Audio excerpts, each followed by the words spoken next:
Sen.Onyonka, Richard. Mr. Speaker, I, with a lot of humility, accept the possibility that you have allowed me to vent on this matter. And I want my colleagues in this House to listen to me carefully. I have frequently been on public saying that we need to stop killing our children, that we must accept that we are the ones as adults in the House who've been messing up in this republic. Mr. Speaker, I have listened to all of us discuss in this House, and I hear everybody saying, no, let us make sure that this guy is arrested and all. What was Ojwang discussing that made this man kill him? It's corruption. The reason this young man was killed, he said the police service receives close to 56 billion shillings every year. This is the story. This is the big thing in this House. But we are talking about, Ojwang is killed, we need to arrest. This country of ours has to be fixed. And you are the people to fix it. And you are refusing to fix it. Because we are part and parcel of the mess of our country.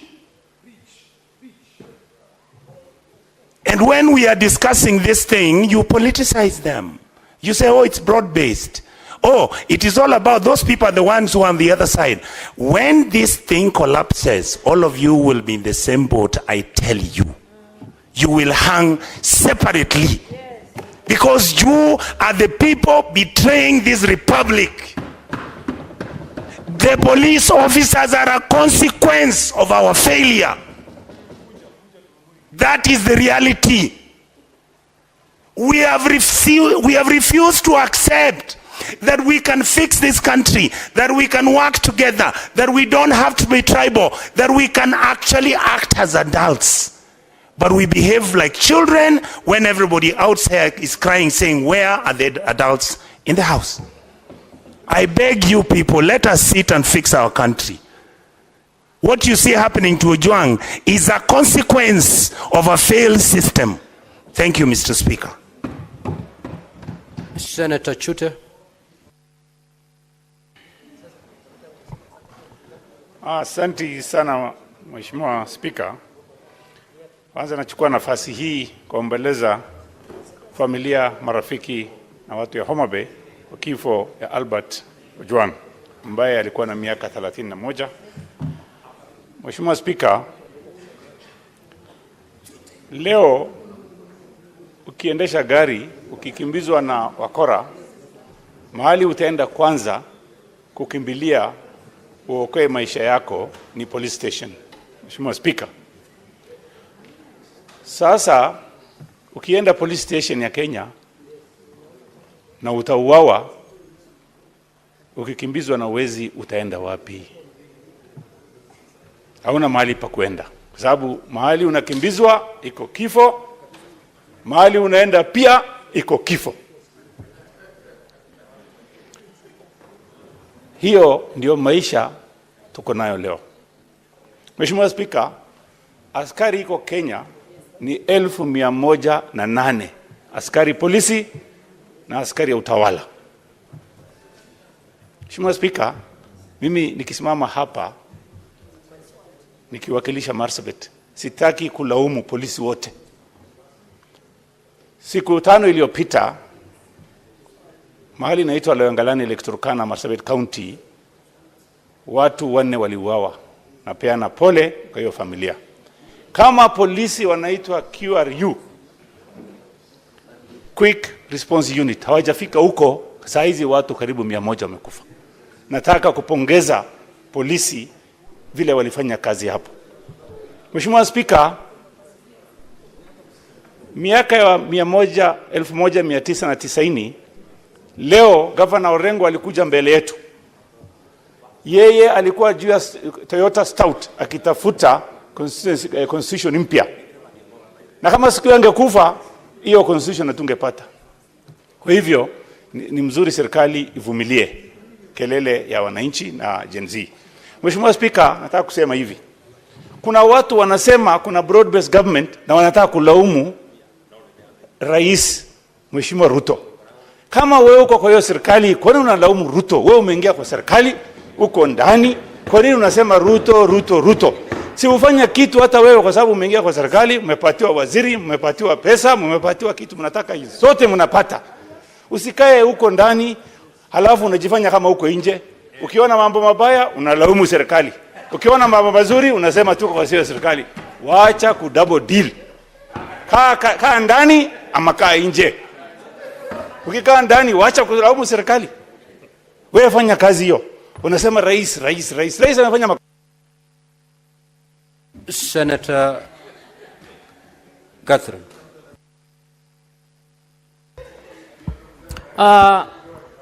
Thank you, Honorable Speaker, for this opportunity to speak. Speaker, this matter is grave. And this matter is painful for those of us who are mothers. Albert was about the age of my son, and Albert shares a name with my husband. And I have just learned Albert is a young man I have worked with when I served as chair of the ODM Elections Board. Mr. Speaker, what has happened is serious. And in my view, if not taken seriously, it may very well be the last straw. And I think we need to take this seriously. And honorable colleagues, even as we commend, even as we plan, Honorable Speaker, can you ask Omtata and Kajwang to tone their voices? Even as we plan to call the IG, honorable colleagues, I want to ask you, is IG capable of investigating this case? I don't think he's capable of investigating this case. Mr. Speaker, I think the DIG need to do this country a favor. He needs to resign. As the first step of showing respect to the family of Albert Ojwang, the DIG needs to resign. He doesn't even need to go through the process of being fired. Mr. Speaker, secondly, I don't think the IG is capable of investigating this case, because it is his number two who was supposed to be a complainant over a freedom of expression issue. I'm asking that we consider this matter being guided as an inquest, so that somebody other than the IG or the DIG deals with this matter. And I'm asking colleagues to put their heads together to seriously consider, so that we can get justice for this family. And for those of you who are close to the president, please give him this advice. This may very well be the last straw in this country. I think it is sad for this family. No, I'm not threatening anybody. It is sad for this nation, and it is painful. Anybody who is a mother, anybody who is a father feels that this is not acceptable. Senator Methu. Thank you very much, Mr. Speaker, sir.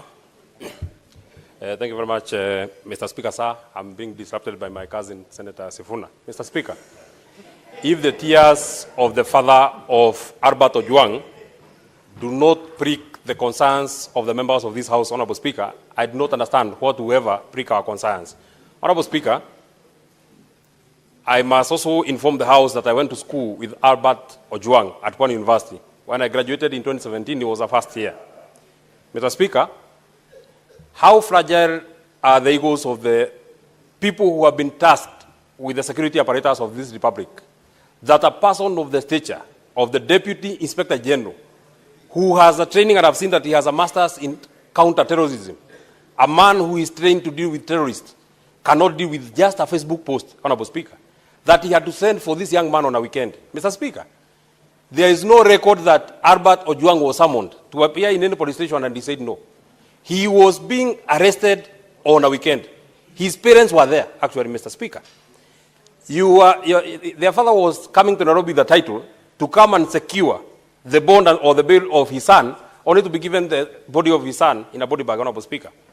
I am wondering, Honorable Speaker, even as we speak about the people we are speaking about, Mr. Speaker, did you actually see that the complainant in this particular case, DIG Eliud Lagat, was standing behind the Inspector General of Police when they are saying that they are starting the investigation, Honorable Speaker? How would a person whom, in my opinion, is the lead suspect in the murder of Ojwang be standing right behind the people who are expected to investigate, Honorable Speaker? Mr. Speaker, number two, I also would wonder how cold and how heartless is the heart of the president, that to this minute, he has not even issued a condolences. Everything is running on in the country like nothing has happened, Honorable Speaker. We have not even seen the condolence message of the Minister of Interior. If the president wants the young people to actually believe that he loves them, as he has been saying, Honorable Speaker, he must crack the whip on this person, Eliud Lagat. And I would ask, Mr. Speaker, who is this person that is protecting Eliud Lagat? How powerful is Eliud Lagat that he has or can commit a crime of this magnitude, Honorable Speaker, and continue serving as the Deputy Inspector General of Police, Honorable Speaker? Even as we require them to come to the House, him should have done this country a favor by resigning. In a democracy that is working, Honorable Speaker, Eliud Lagat cannot and should not be serving as the Deputy Inspector General of Police, Honorable Speaker. Finally, the life of Ojwang is as important as the life of Ongondowere, Honorable Speaker. In 2 days, the PS for Internal Interior was giving an update of what has happened, including the arrest of suspects. Senator Isaboy.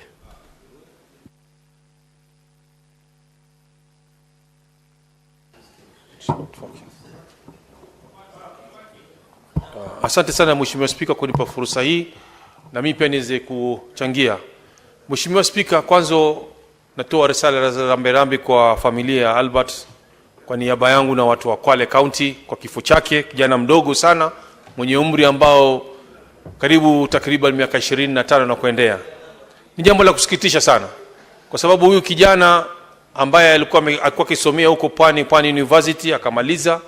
Baba yake alikuwa ni mtu wa kufanya kazi katika timbo za mawe kumsomesha mtoto wake na akahitimu akapata kazi na sasa amekuwa mwalimu huko. Lakini kisanga hichi kilipotokea, ulimwengu mzima na nchi nzima ya Kenya imehuzunika kuhusu kijana huyu, kifo chake.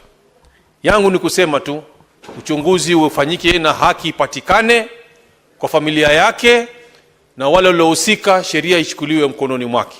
Asante sana Mheshimiwa Spika. Senator Veronica. Honorable Speaker, thank you for giving me this opportunity. And I want to also thank Senator Eddie for bringing this very important statement before the floor of this House. Honorable Speaker, I want to believe this is a dream. I have never imagined in my whole life, even as a trained advocate, that an accused person, accused of a misdemeanor, not a felony, not a category of an offense, which is so serious, and there would not be even a justification for any suspect charged with a serious offense to be killed within the precincts of a police station. I want to believe it's a dream that Albert was actually picked by persons who identified themselves as police officers, picked from his home, handed over to the hands of police officers by his parents, and the parents knew they are following him behind to help him and assist him secure a bond so that he can stand trial. And he's taken to a police station, Honorable Speaker, and after a few hours, Albert dies from head injuries, neck compression, multiple soft tissue trauma, and pathologist has ruled out self-inflicted injuries. I think it is very sad, and I must admit it must not happen to anybody within the Republic of Kenya. Honorable Speaker, the other day, Boniface Mwangi, the activist who went to Tanzania, together with his friends, people sometimes whom we don't even support, were tortured in Tanzania. And Kenyans were up in arms because of how the police in Tanzania behaved. how much more, Honorable Speaker, when Kenya is the lead in matters democracy, in matters of expression, political expression, how much more responsibility must the police take to deal with suspects within the constitutional parameters that they are given in the Republic of Kenya? I just want to take one moment, because I have worked in a police reform program with the Laikipia University, where we were introducing human rights to the police, that any time an accused person is arrested, they have rights under the Constitution. The Bill of Rights defends them, and I want to condemn in the strongest terms possible the killing of Albert Ojwang within the precincts of a police cell. It's embarrassing, and whoever did it is actually sabotaging the government of the day. It is very wrong, Honorable Speaker. And action must be taken, exhaustive investigations carried out, and whoever is culpable must be held liable. Let IPOA now do its work. And we are looking out, Honorable Speaker, to see that IPOA for once can hold police officers, Honorable Speaker, responsible for... Senator Beatrice Akinyi. Honorable Speaker, a country that kills its young people is a country that kills its future. Honorable Speaker, just the last 1 week, I was here as a proud leader from Homa Bay County.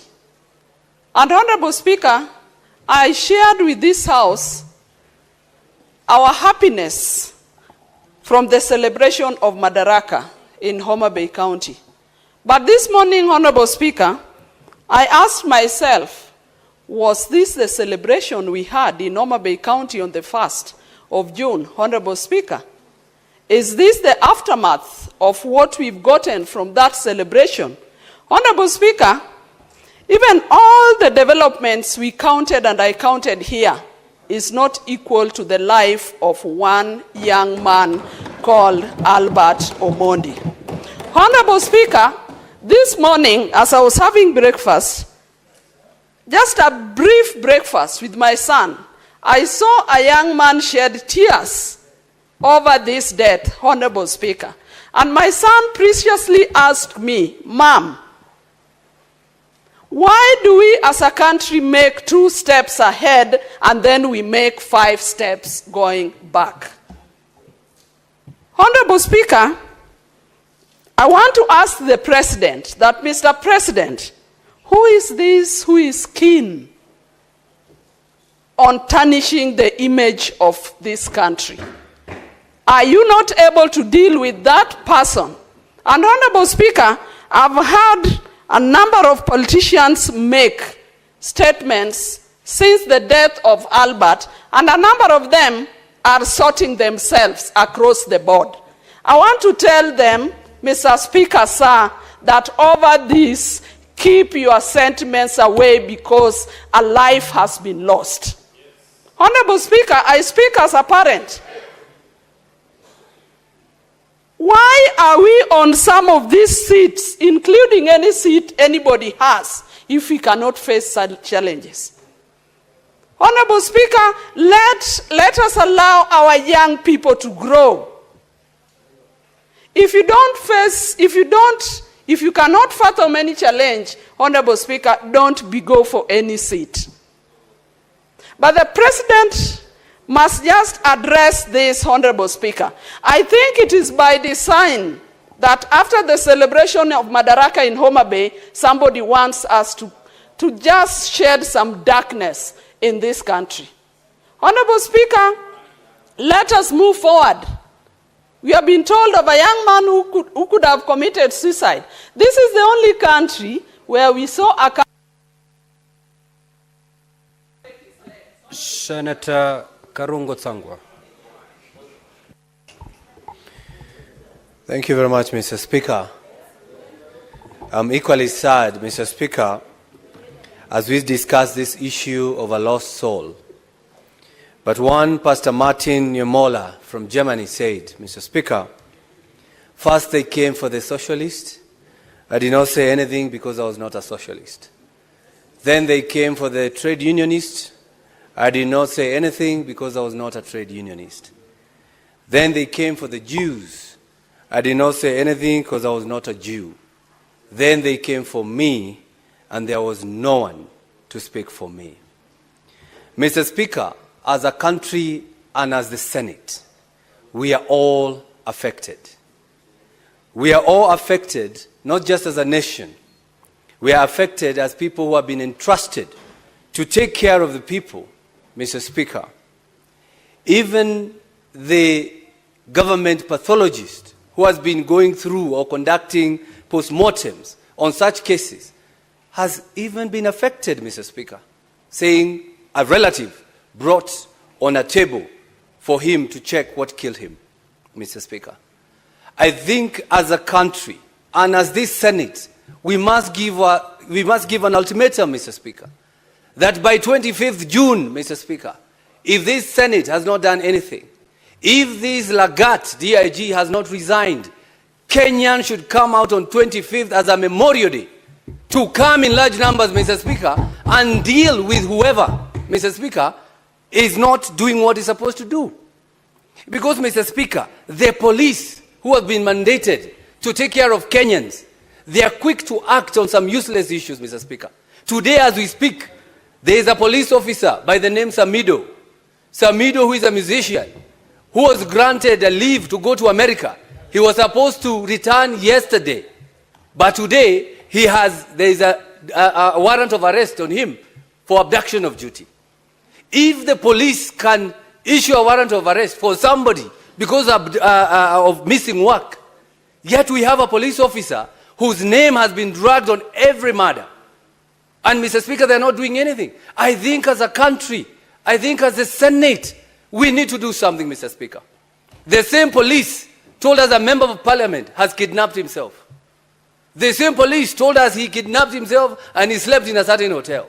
The same police, but we did nothing, Mr. Speaker, because he does not come from our region.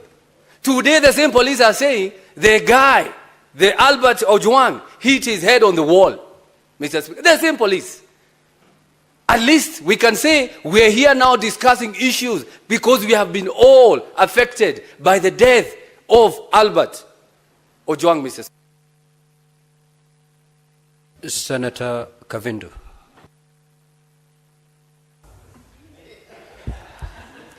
Asante Bwana Spika kwa kunipa fursa hii niweze nami kutia sauti yangu kwa hili jambo ambalo Bwana linahuzunisha sana zaidi. Na kwanza niwape wazazi wa huyu kijana pole zangu. Bwana Spika, kila mzazi utarajia kuzikwa na mtoto wake. Hakuna mzazi hata mmoja utarajia kuzika mtoto. Na hii Bwana Spika inaleta uchungu sana kuona watoto wetu wanauawa kama ndege. Mwaka moja ikifika tarehe 25 mwezi huu, tutakuwa tumefikisha mwaka tukikumbuka jenzi wetu walipouawa. Bwana Spika, nilikuwa kwa hili bunge na nilitoka pale nje tukatembea tukaenda kule Bunge Towers. Bwana Spika, experience ya 3 hours Bunge Towers ilikuwa kama mwaka mzima. Kila nikisikia bunduki nalia tu, nilikuwa nasikia tumbo yangu inatoka. Maana mimi ni mama. Na hiyo bunduki ilikuwa inapiga mtoto. Sasa tunaongelea mtoto ambaye ameuawa na watu ambao wanastahili kuwa wanalinda kila mwananchi katika hili taifa. Kama tutauliwa kule, tunastahili kukimbilia usalama. Basi tutapata usalama wapi Kenya hii? Ni kuonyesha taifa letu limeanguka kabisa. Na mimi naita president wa hili taifa, Bwana William Samuel Ruto, tafadhali simama kama president. Na sasa hivi kama si jana uongee kuhusu huyu kijana. Na wale ambao wamesababisha watendewe kile wanastahili kutendewa. Kwa sababu hatutanyamaza watoto wetu wakiendelea kuuawa. Sasa wakikufa wote, tutabakia na nini kama taifa? Vijana ndio wenye nguvu, ndio wanaweza kuendelesha taifa. Tukizidi kuwaua ni wapi tutapata wengine wa kuendelesha taifa hili? Mimi nasema hivi, kama mtu yoyote amefanya makosa, kuna koti, apeleko kotini ahukumiwe. Kama ni kufungwa afungwe, kama hakuna hatia aachiliwe. Lakini kuwawa, hii jambo ninakashifu kabisa, kwa sababu hakuna haki ya mtu kupoteza uhai wake bila sababu yoyote, na niyo mtoto peke yake ya wazazi wake. Hawa wazazi labda hata umri wao hawaruhusu tena kuwa na mtoto. Watapata mtoto wapi? Hata kama watalipa fidhia, hiyo fidhia watalipwa hailinganishwi na huyo mtoto. Na tunaomba haki itendeke hata kwa jinsi walipokufa kwenye taifa hili. Senator AC Okenyuri. Asante sana Bwana Spika kwa kunipa nafasi hii. Kwanza ningependa kutoa pole zangu kwa familia ya marehemu Albert Ojwang. Ni kisa ambacho kimenisikitisha mno Bwana Spika. Bwana Spika, sisi kama vijana tumeondoka nyumbani kwenye umaskini kuja mijini ili kujitafutia. Ni kisa kimenihuzunisha kuwa Albert aliweza kuchukuliwa na maafisa wale, na ripoti za upasuaji wa maiti zimeonyesha kuwa Albert hakujiua, aliweza kuuawa na maafisa wale.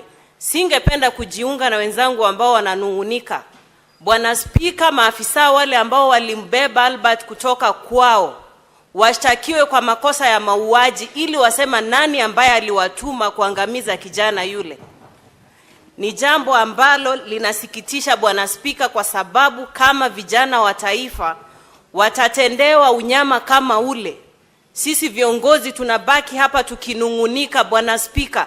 Hii si hali ya kawaida Bwana Spika, na mauaji ya wanablog yamekithiri.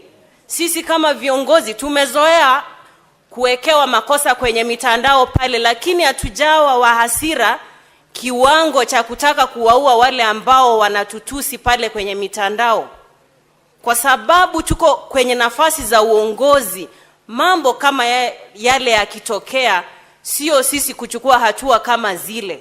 Kwa hivyo Bwana Spika, maafisa wale ambao walimchukua kijana huyu Albert kutoka nyumbani akiwa salama, washtakiwe kwa makosa ya mauaji, ili waweze kuambia bunge hili na taifa kiini kikuu cha wao na ni nani ambaye aliwatuma kumwangamiza kijana huyu. Roho yake isilale pema peponi Bwana Spika, iweze kuwasumbua ambao wamefanya mambo hayo katika taifa hili. Asante sana. Senator Omtata. Mr. Speaker, sir, to begin with, I just want to read Article 238 of the Constitution, Clause 1. It reads, national security is the protection against internal and external threats to Kenya's territorial integrity and sovereignty, its people, their rights, freedoms, property, peace, stability, and prosperity, and other national interests. Clause 2A says national security is subject to the authority of this Constitution and Parliament. Parliament has the power to investigate this crime. And we have gotten to a point whereby we should form a parliamentary committee of inquiry to be guided by the inquiry. And that committee should get to the ground and call witnesses and unearth this problem.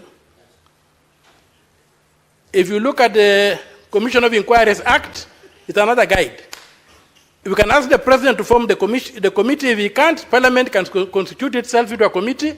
When J.M. Kariuki died, Parliament constituted a committee of inquiry, and there's a tradition in this House that we have been able to inquire matters like this. So given the weight of this matter, my submission is that Parliament should investigate this matter. The police have nothing to investigate. Yes, please. Senator Omtata, would you wish to be informed by the Senator for Migori? Yes. You may proceed, Senator Eddy. Mr. Speaker, my brother Senator Omtata has called for the formation of I'm very emotional, Mr. Speaker. You'll forgive me. He has called for a commission of inquiry on the death of a young man when it is a matter of public understanding that there is somebody who has been alleged to have reported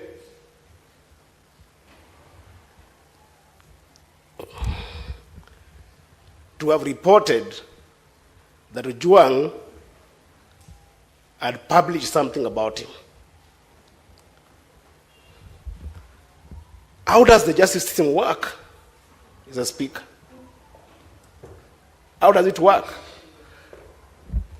Can it be... Senator Eddy, what is this information that you'd wish to share to aid Senator Mtata's contribution? What I want to share with Senator Mtata is there is a serious person who works in the police rank who had an issue with this young man, and there's nothing to inquire about him.